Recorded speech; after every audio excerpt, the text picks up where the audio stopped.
ఏం చేస్తున్నావు చాన్వి? ఎందుకు ఏడుస్తున్నావు?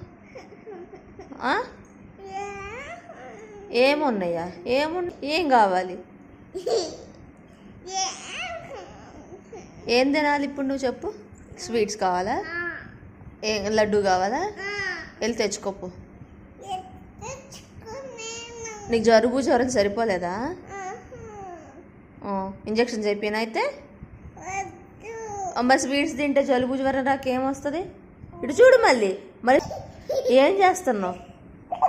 అయ్యో పడకపోతావు, రివన్ కార్డ్ మీద నుంచి పడతావు. ఇంజక్షన్ చెప్పిస్తాలే ఆగు. లడ్డు ఇస్తా, పెద్ద లడ్డు, ఇంత లడ్డు ఇస్తా, ఇంజక్షన్ చేపిస్తా. ఓకేనా మరి?